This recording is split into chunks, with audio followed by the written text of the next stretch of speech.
right there.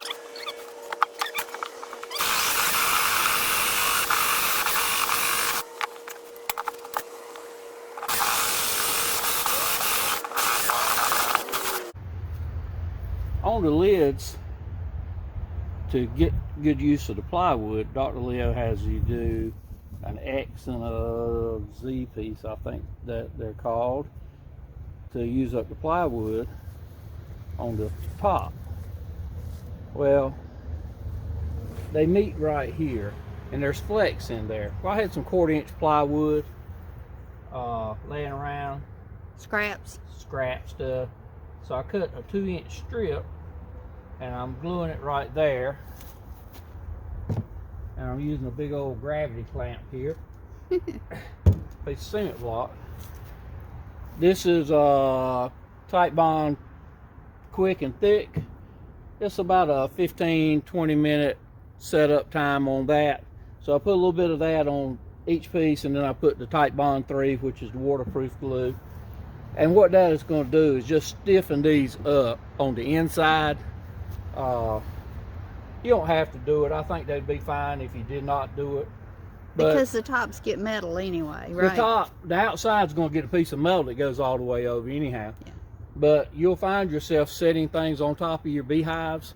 So just putting that right there is going to stiffen that up.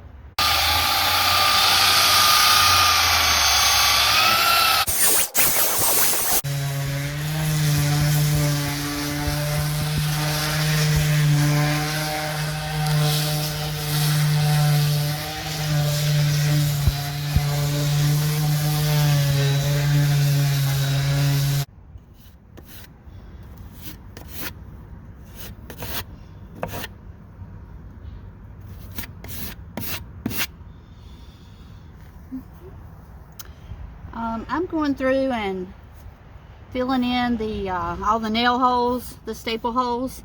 You don't have to do this. The hives are very well put together and don't have any gaps in them.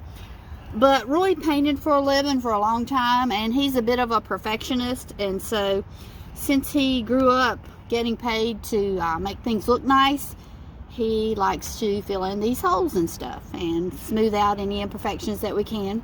So this just takes a couple extra hours to do this, and it ends up with a nice smooth canvas if we end up getting artwork applied to these beehives like we did our others.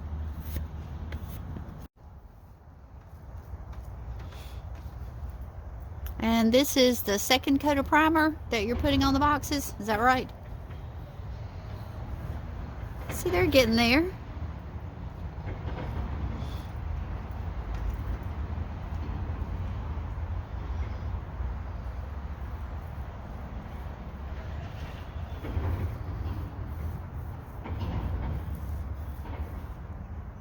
So before lunch, we were able to get the second coat on the bottom. On the very bottom of the box. On the bottom of the boxes. So we were able to turn them over a while ago, and we'll get the second coat on this part. And tomorrow should be ready to top coat everything. We did a sand. I rough sanded them yesterday, put the first coat on, and then we did a sand between the top coat, the first coat and the second coat. And tomorrow, I don't know if we'll have to sand before we put the top coat on. If we do, it'll be some finer grit sandpaper. But Shirley's got all of the cracks and where you shoot the staples in done on those boxes. Now on these lids, we didn't bother to do that on top of the lids because it's going to get a metal cover, so there won't be water seeping down in there. But on the plywood boxes, I like to make sure all the holes are covered and filled so you don't get any seeping in. So there's no place for water intrusion. Right. This is, you definitely don't want to use exterior plywood, so you've got to make sure no water gets through anywhere. That's why I put 2 coats of primer on mine, and then kind of extra insurance. Paint's not cheap, but it's cheaper than building new boxes.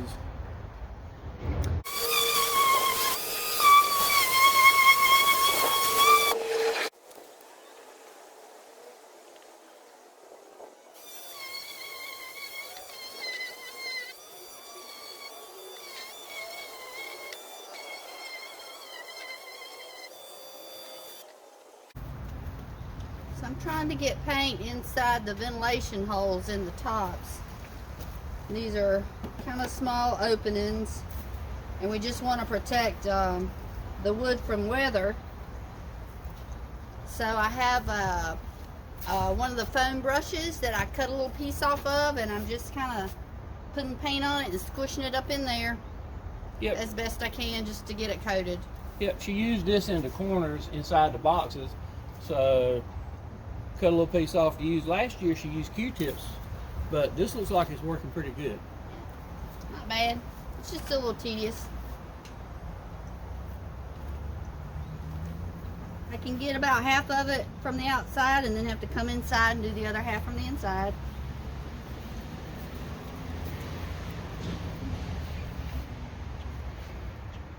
And once she gets a coat of paint inside of all those holes, we'll come back and put our screen wire in there to keep the insects out.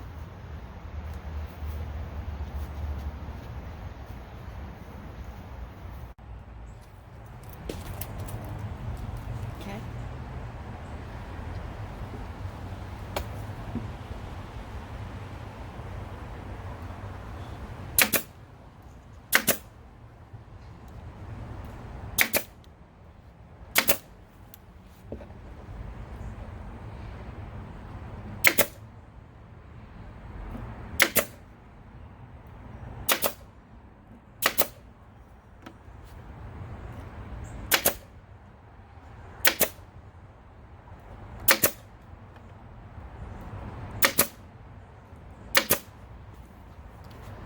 Alright, so what we've done here is stapled in a piece of screen over the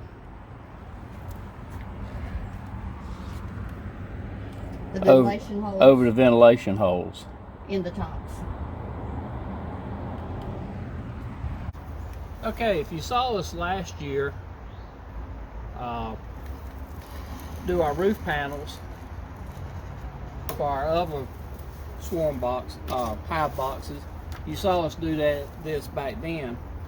This is, I think this is called coil trim, and it's very similar to what the gutter people use, but this actually is what the roofing people use for valleys. They use it for fascia boards on buildings and stuff like that, and it comes in big rolls. They pull it out, they got a thing that slices it, and then they have a metal brake to bend it.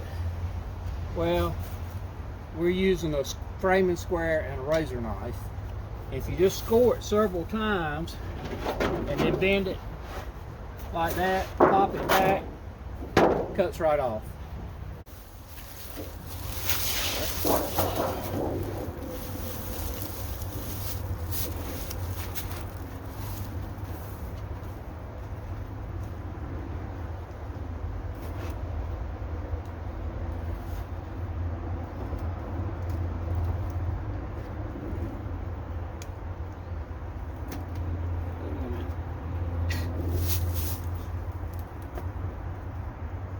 Fine line between being tight and not.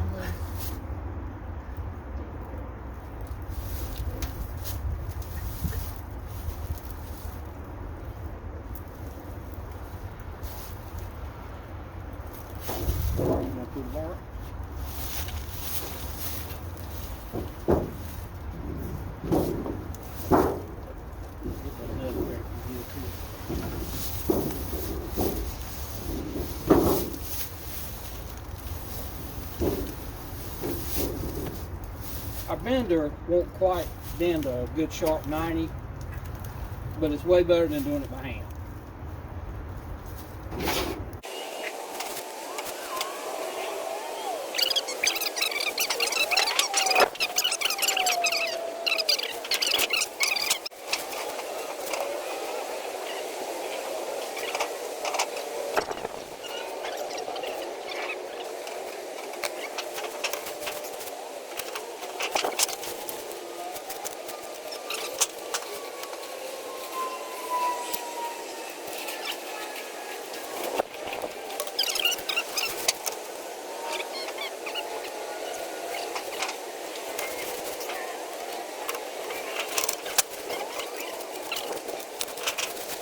that looks nice. So that gives you a nice corner there. Now we do have a little hole right here, so what we'll do is we'll put a little silicone there so water won't get in.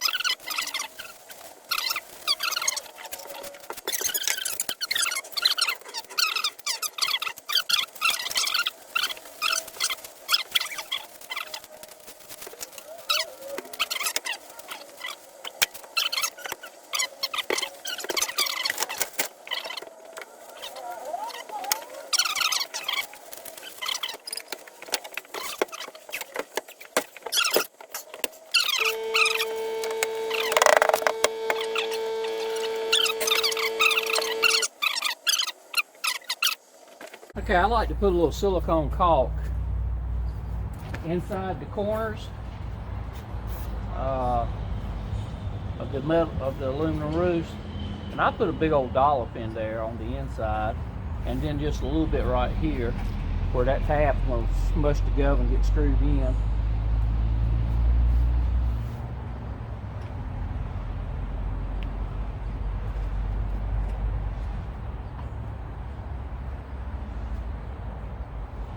And by putting that big old dollop there, because that corner,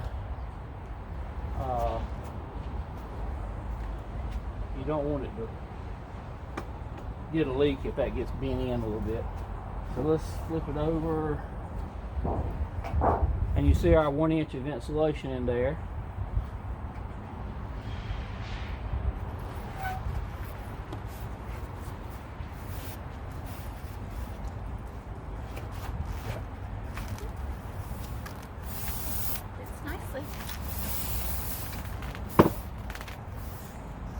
Alrighty, fits down.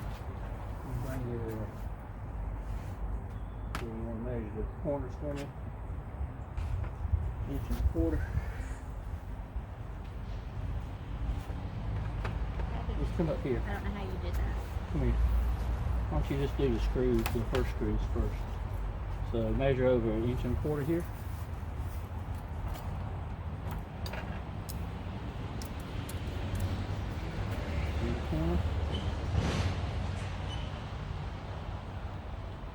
And that's a 1/2 inch. We'll put all the corner screws in first.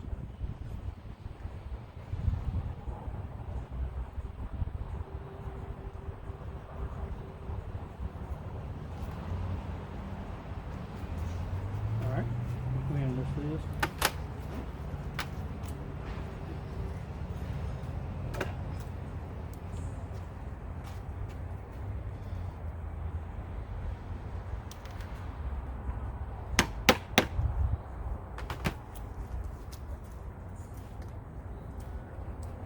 These are sharp point lath screws, 3/4 inch.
As we're painting our insulated beehives, while we're waiting between coats of paint for the paint to dry, Roy's working on the stands.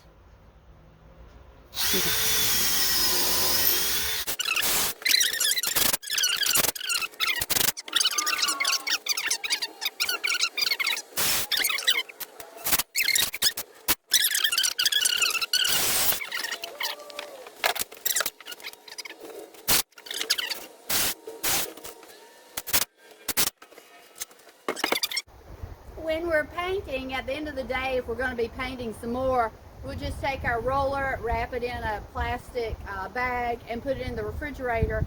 That keeps it nice and moist, and it's able to be used again the next day. So while we had a roller that had primer on it, I'm going ahead and putting some primer on our hive stands that Roy just finished building. It's a nice 70-degree day here in central North Carolina in the middle of February, so it's a very unusually warm day. So we're taking advantage of this great weather to paint. The paint's drying pretty quickly, so I think I'll be able to get 2 coats of primer on before we stop for lunch. And you can see there are gaps where the boards are meeting up here. We're getting what we can with the roller, and then I'll come back with a foam brush and get in all these crevices that I can't get to with the roller. But the roller is the fastest way to do this.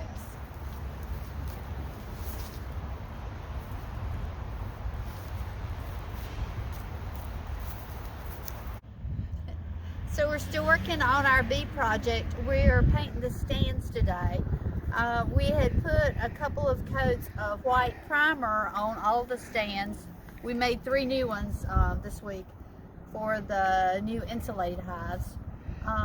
But the stands that we built last year for our other hives, we had painted those black. So we went and got a can of black paint this morning, and we're putting black on the outside of our stands. It's taken 2 coats to get it covered. And while we just built 3 new stands, while we've got the paint out and the rollers going, we are going ahead and putting a new coat of paint on the stands that we built last year, just so they look a little bit better.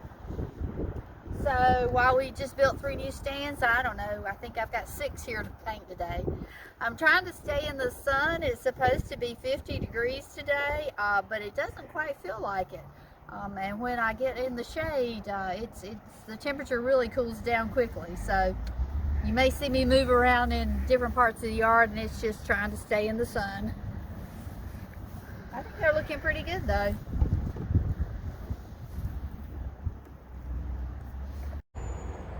Today we're finishing up some odd and end jobs to finish up our insulated hive project. So we needed to make our divider boards. So we got the dimensions off Dr. Leah's website, horizontalhive.com, and we have made divider boards so that we can actually split our hive into 2 hives if we want to, or we can just narrow up the space that the colonies are in if they're not a big enough colony to take up the whole box. So this one we actually cut just a little bit narrow when we were cutting the plywood. We're using scrap plywood, as you can tell. And so Roy found a little strip, and we used I guess it's called a furring strip here on the end to make it wide enough so the bees can't come through the side.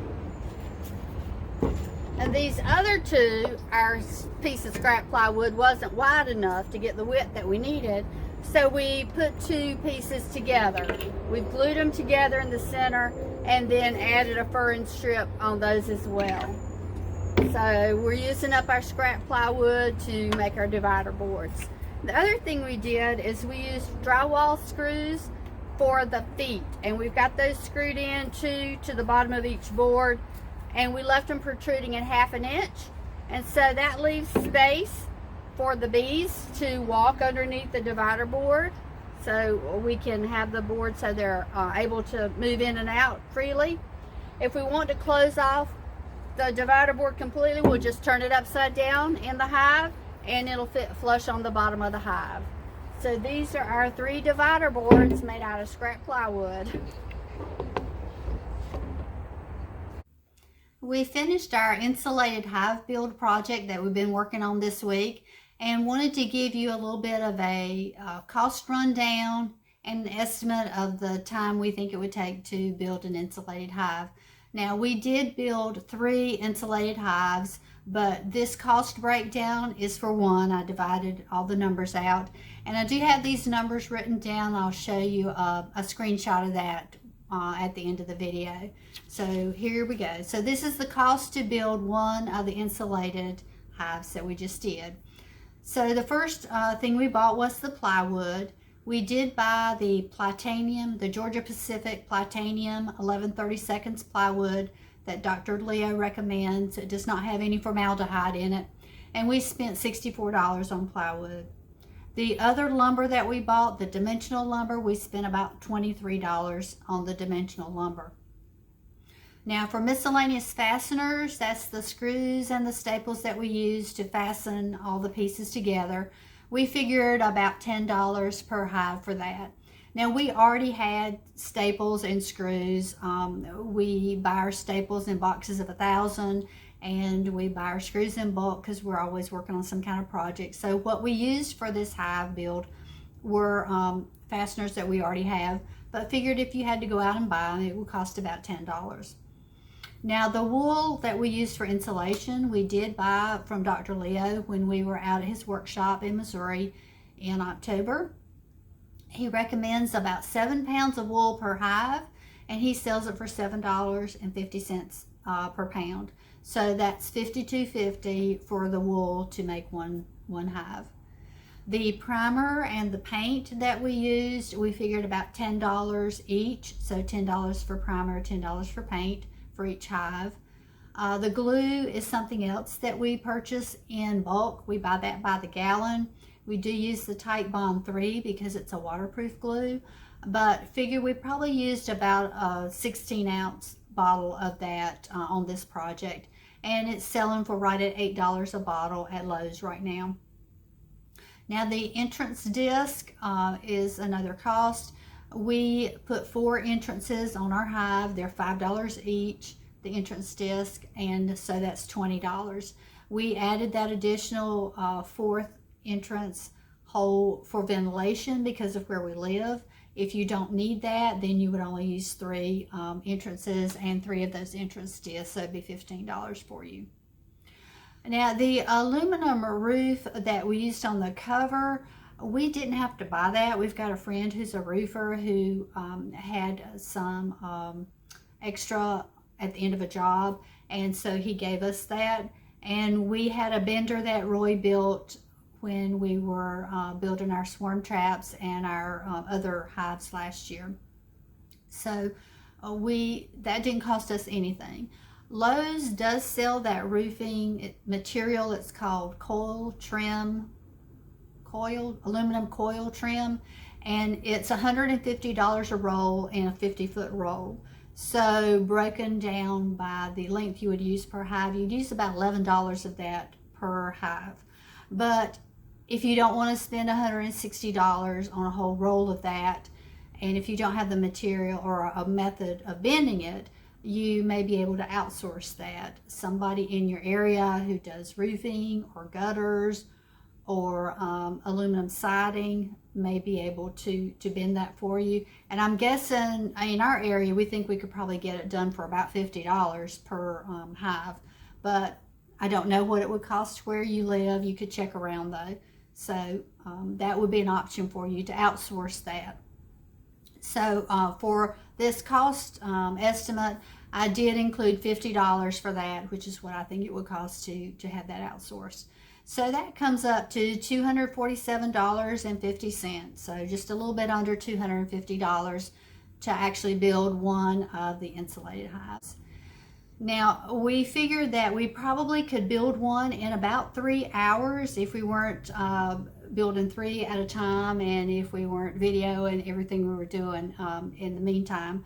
So for cutting the materials, cutting out all the pieces, actually assembling the hive and the top, we figured about 3 hours in labor on that. So that's what we think that we could do it in. You do need some basic woodworking tools. You do need some pretty basic woodworking skills to be able to do this, and luckily we had that. Now, if you don't have the tools and you don't have the ability to build these yourself, Dr. Leo does offer the hive. He sells them on his website, horizontalhive.com, and today's price is $499 for the insulated hive. That does include 20 frames that are already wired, and it includes a divider board. And that is assuming that you only have 3 entrance holes. If you add an additional entrance hole like we did on ours, that's an additional charge of $30. And he does ship anywhere in the United States for $100, right at $100. So that's what it costs to get it from Dr. Leo, and his hives are very well made. You wouldn't go wrong there if you don't have the ability to do it yourself. Roy and I really enjoy working on projects ourselves. We enjoyed building these ourselves, so we had the equipment to do it, and we had the skills to be able to do it ourselves, and we really got a lot out of it. And we hope you will too if you decide to do that. So thank you so much for watching our videos. We do appreciate it. If you would, please support our channel by giving us a thumbs up on the video. Subscribe if you haven't already. And if you would, leave us a comment down below and tell us where you're watching our videos from. We have been getting a few comments lately, and we're finding out that people are watching from some very interesting places. Some are very close to us, our neighbors in the next county over, and we also have some viewers from very, very far away in other countries. So we love to hear where you are and what the bees are doing in your area. So please let us know in the comments. And thanks again for watching. We'll see you again on the next video. Thanks so much.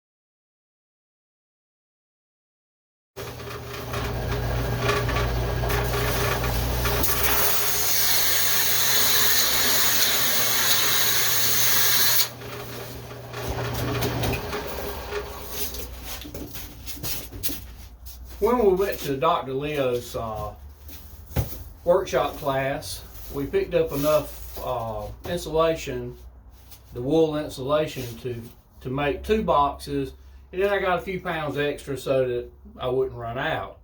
Well, when we got here, we decided, hey, we need to build 3 boxes. When we got looking at the instructions about how to make the plywood work out good. So Dr. Leo really believes in natural products and staying away from chemical stuff and things like that.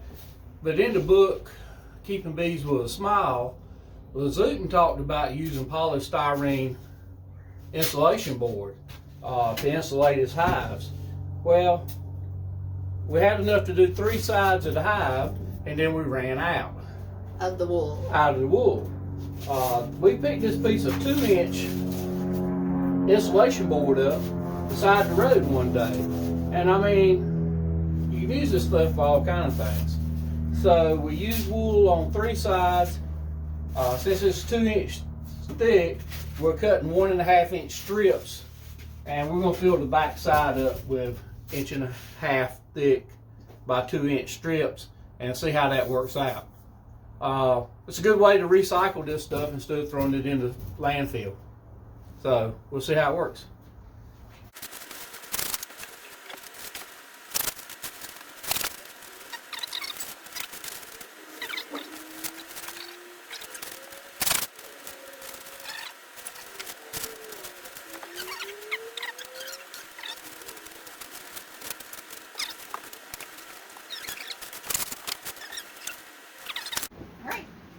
So that's how you put 2-inch insulation in an 1.5-inch hole. Like I said, Cut it a different way. Lazuten said that he uses styrofoam board in his hives anyhow, so it's a good way to put a piece of waste that we had laying around the house to good use.